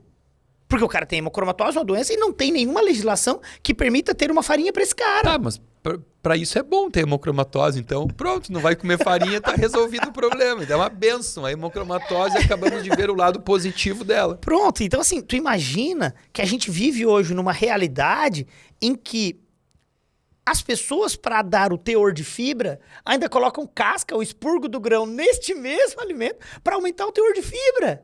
E esquecem que o que tem fibra é comida. Gente, se tu apertar um chuchu, não sai nenhuma gota de água, porque ele é rico em fibra solúvel, que sequestrou a água nesse alimento. Uma banana, tu aperta, não sai uma gota de água, porque tem fibra solúvel. Um mamão, a mesma coisa. Ali a gente tem fibras solúveis. E aí as pessoas adicionam casca em farinhas para dizer que aquilo é, entre aspas, integral. Isto não é um raw food, o alimento na sua integralidade. Ele é uma merda melhorada. Tá, então pão, 14 grãos, então não é um bom alimento. Você vai fazer vai cagar um monte de fibra, né? Mas até que ponto isso vai ser metabolizado e até que ponto isso tem que ter mais aditivo, porque ali tem mais tolerabilidade de micotoxinas. E uma micotoxina que gera alteração, dano no epitélio intestinal é chamada de DON. DON, deoxnivalenol. E eu tenho feito uma didática que é assim, ó. DON. Meu filho é novinho e tem uma música que viralizou na geração dele que chama Dom, dom. Acorda, Pedrinho. Então, cara, acorda. Acorda. Dom, deoxnivalenol. Pesquisa sobre isso. Coloca agora no Google. Dom, desoxnivalenol. RDC. Instrução normativa 88. Leia. E avalie qual o teor tolerado em microgramas por quilograma de alimento. E você vai ver que quanto mais casca, mais expurgo, mais farinha, maior a tolerabilidade dessa micotoxina que gera dano epitelial intestinal. Olha, eu vou falar uma coisa para você. Esse é o podcast que eu mais sofri para chegar ao final aqui e ter que encerrar, assim, porque tá bom demais bater esse papo. Será que numa outra vinda tua você pode voltar Claro, aqui? estou sempre à disposição, contem sempre comigo. E espero que vocês peçam aí uma próxima fala, uma próxima abordagem aqui, porque é sempre um grande privilégio, um grande prazer chegar até vocês. Não, mas não acabou, calma, não acabou, porque é o seguinte, final do podcast, agora vem te pegar aqui de surpresa, dica de um livro que, vamos lá, é assim, pensando que o nosso público é um público leigo, não é para nutricionistas e médicos, um livro que fala sobre aspectos nutricionais, que você leu e que você achou interessante para um público leigo. Tem aí? Tem. Pode ser o meu? Por favor. Então tá, eu tenho um livro de autoria junto com a doutora Denise Carreiro, que chama Semiologia da Prática Clínica Nutricional. São sinais e sintomas que podem estar relacionados com alterações nutricionais. Um texto de leitura fluida, um texto simples, acessível, barato, e o título dele, então, é Semiologia na Prática Clínica Nutricional. A gente bota o link abaixo aqui. Como olhar sinais e sintomas e, a partir destes sinais e sintomas, ter percepções sobre alterações nutricionais. Lá eu tenho um capítulo sobre como avaliar o cocô, sobre o aspecto das cores, sobre o aspecto cheiro e formato. E flutuante ou não? É isso, escala de Bristol. Porque o ideal é aquele que sai assim, ó. Ó. Tipo uma bananinha madura, que quando você vai limpar, ó, parece que nem sujou. Porque se você quiser ter certeza de estresse no mundo animal, é ver um animal todo cagado. Se ele estiver todo cagado é porque ele está estressado. Um animal que está num brete, que está num leilão, ele se caga todo por estresse. Aquela teoria do cagão, ela existe. Então um cocô que está sem forma, sem aspecto, que está todo esbudegado, é alguém que lambrecou lá a bunda inteira. Com certeza há uma condição de anormalidade. Isso não é normal. E aí, então, neste livro a gente aborda vários aspectos e poderia deixar aqui outros livros, e aí livros bem direcionados para microbioma, esse olhar do que nós conversamos aqui. Tem um que chama 10% Humano. Alana Colen. Que é um livro incrível. Bota abaixo aqui, Adriano. Já tem dois... Esse teu livro que você fez com a Denise, eu adoro a Denise, né? Foi minha professora também. E eu tenho esse livro, não li ele todo. Eu comecei ali numa viagem, acabou a viagem, sabe? Ficou ali. Mas ele é muito interessante para um público leigo, porque muitas vezes as pessoas estão apresentando sinais, sintomas que elas julgam como sendo normais. Por quê? Porque a vizinha tem, a mãe também tem. Não, todo mundo aqui em casa tem. Sim, todo mundo tem a mesma cozinheira, é a mesma comida, então é óbvio que todo mundo vai ter a mesma dermatite, mesma rosácea. É um livro bem interessante, né? Inclusive, tem uma parte ali de neuro, mais voltada para o neurológico e tal. Tem. Você sabe que eu tenho um curso para leigos também, que chama O Fim da Depressão, tá? Que ele começou em dezembro do ano passado e 3.000 alunos já fizeram esse curso. Que é basicamente ensinando as pessoas o que elas podem fazer, além do remédio, para modificar, né, seus hábitos e tal. Eu recebo muito e-mail e de gente assim que eu nem conheço, não são pacientes, me falando isso. Cara, eu comecei a fazer esse curso para melhorar meu humor e tal. E além de ter melhorado meu humor, melhorou, aí começa a lista, né? Melhorou meu sono, a minha pele, o meu cocô, a minha imunidade. E eles falam, eu nem imaginava que não era bom, eu achava que era tudo normal. Então é importante a gente se conhecer, né? Não, eu falo que não, isso não é normal. Cocô cáprico, não, isso não é normal. Não pode normalizar um cocô igual cabrito, gente. Com sofrimento. Um cocô extremamente fétido, que você vai ao banheiro, o cachorro começa a latir, achando que alguém morreu dentro de casa. Não é normal, não pode ser normal. Tem gente que já chega a evacuar com o cotovelo na descarga. Pra feder menos. Então, assim, não, isso não é normal. Vai com a caixinha de fósforo. Já vai. Então, assim, isso tem uma relação íntima com aumento do metabolismo microbiano de aminas biogênicas. E às vezes até histamina, que acaba gerando enxaqueca, a rosácea, a dermatite. Então, alerta. Nós precisamos prestar atenção no nosso cocô, como prestamos atenção no cocô do nosso pet. Exatamente. E ele é um parâmetro de saúde. Melhor do cachorro do que da gente mesmo, né? E, por último, um filme ou um documentário. Tem bastante documentário de saúde, né? Hoje. Vamos lá. Eu acho que o filme obrigatório para todos os pais que estão aqui é um documentário produzido no Brasil chamado Muito Além do Peso. Muito Além do Peso. Esse é um filme indispensável para todos que querem ser pais ou que já são pais. Ele mostra um reflexo da dieta de padrão ocidental em comunidades ribeirinhas brasileira, em que crianças não reconhecem mamão, batata. Como não? Reconhecem a batata, sim. Nesse documentário... Quando mostra Ruffles. Nesse documentário, o menino só reconhece quando é apresentado a ele a batata Ruffles. É triste. É triste. E nesse documentário tem uma cena que pra mim é a mais impactante de todas, que é uma criança de colo roubar da mão da repórter uma lata de refrigerante e tomar durante a gravação. Eu não sei o que me horroriza mais, é a criança pegar o refrigerante ou a mãe não corrigir esta criança porque ela pegou sem pedir.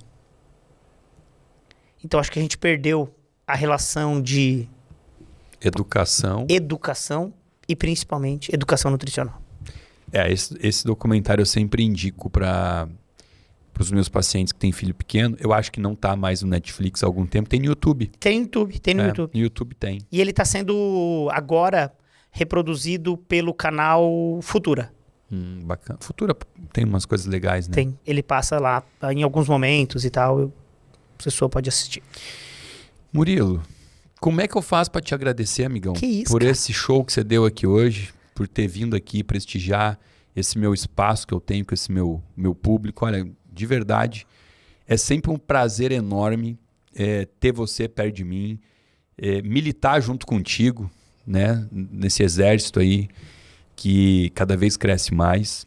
Eu quero dizer que eu fiquei ouvindo você trazer tua história e colocando datas, e aí você falou em 2016, que foi quando começou o Modulação Intestinal. Eu fiquei um pouco surpreso, porque cara, 2016, eu estava fazendo o curso do Ítalo Rachid, eu acho que você deu uma aula lá, e você estava tão pronto que eu já achei que você já fazia isso há muito mais tempo.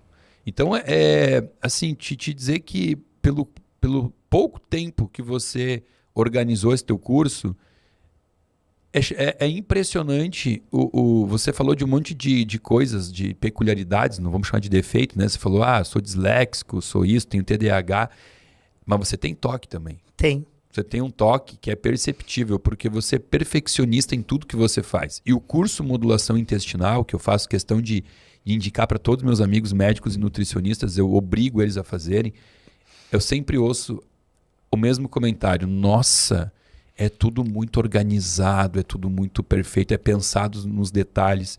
E essa é uma qualidade tua que você não deveria deixar de falar quando você se apresenta, que eu tenho isso, eu tenho isso, eu tenho isso. Cara, você tem toque. E isso fez você chegar onde você está hoje. Teu nível de perfeccionismo no que você faz. Foi inclusive motivo da minha doença, né? Eu adoeci durante a pandemia, eu tive burnout. E foi um dos motivos porque eu me sentia como um marido que foi ao shopping, comprou o melhor presente, pensando em entregar para a esposa o que é personalizado para ela.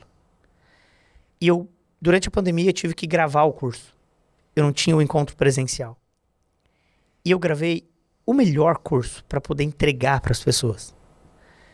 E aí eu me sentia como esse marido que comprou o presente mais específico para a esposa, pensando em todas as características da esposa. E a esposa olhou o presente e falou, depois eu abro.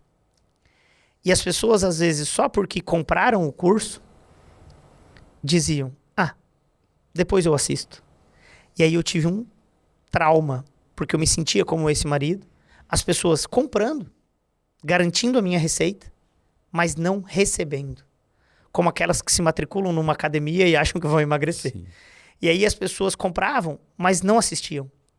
E aí isso me frustrava, porque eu tinha métricas de visualização e pelo meu toque, eu tinha bolinhas que subiam no meu site para saber o índice de visualização das aulas e ele não aumentava. E eu criava ferramentas para que isso acontecesse. Então o meu toque, ele é tão alto que eu consigo colocar todas as canetas posicionadas nas mesas, na mesma posição, em todos os encontros presenciais. Durante a pandemia, se as pessoas não abrissem a câmera, eu não conseguia dar nome para aquele quadradinho com um nome que tinha lá, que não era o rosto dela. E com isso, até várias oportunidades na minha vida deixaram de existir, porque me chamavam para dar aula em outros cursos e eu dizia, no meu curso eu obrigo as pessoas a abrirem a câmera, mas no seu eu não posso obrigar. Então, se essa pessoa me atender numa consulta online e eu com a câmera fechada, eu dou aula para ela com a câmera fechada. Senão eu não dou, porque é um desrespeito e eu sofro. Eu passo mal. Então, o toque eu acho que é um dos meus pré-requisitos, né? Não vou dizer defeitos aqui, para que a gente tenha cada vez mais dedicação para entregar da melhor forma possível o conteúdo de forma didática, pedagógica, lúdica e também com entrega, né? Eu tento sempre materializar os encontros, os eventos, e esse meu toque me leva para um lugar de perfeccionismo. E tenho trabalhado para poder minimizar esse sofrimento meu com o toque. Então, às vezes eu não falo dele porque eu acho que ainda estou lidando bem com ele, sabe? Com a dislexia, o TDAH, a disgrafia, esses eu já lido bem.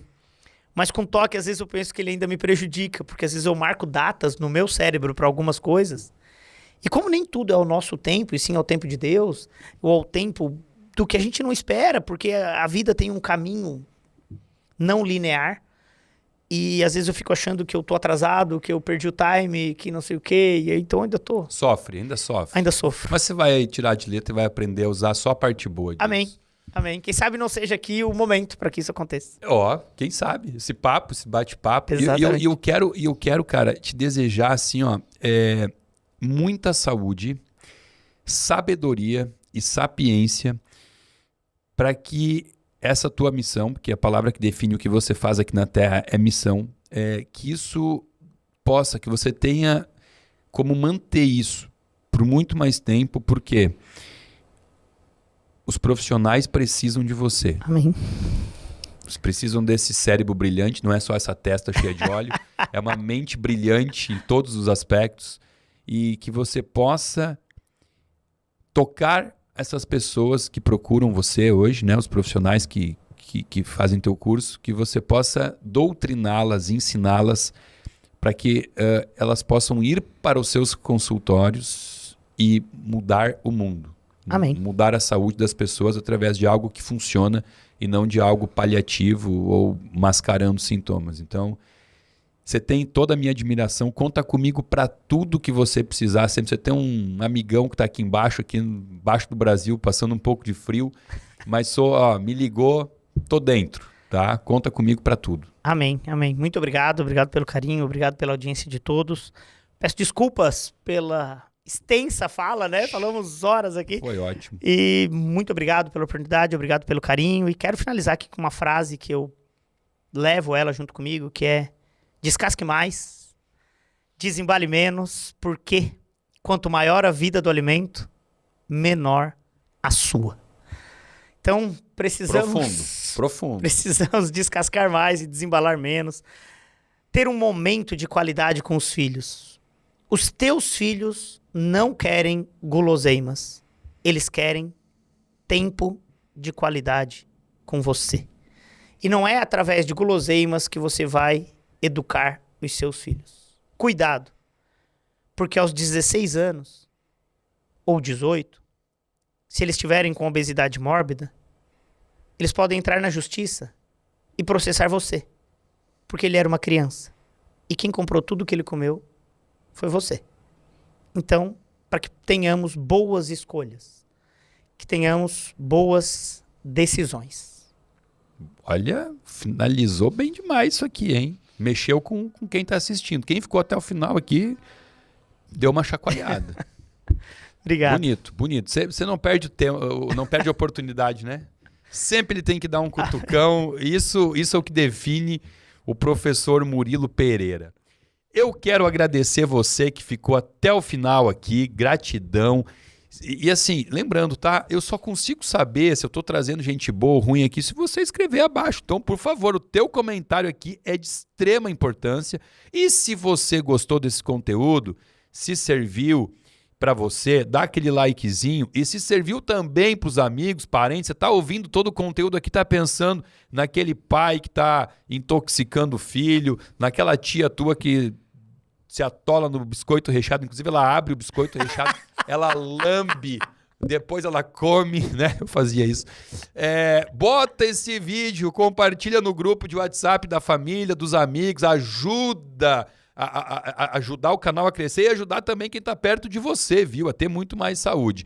Os livros que o Murilo colocou aqui estão abaixo, os links, para quem quiser conhecer, ver a capa e tal.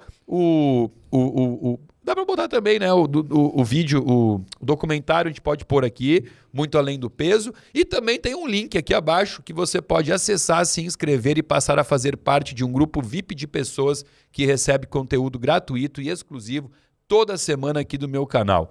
Gratidão a você, gratidão Murilo e até o próximo.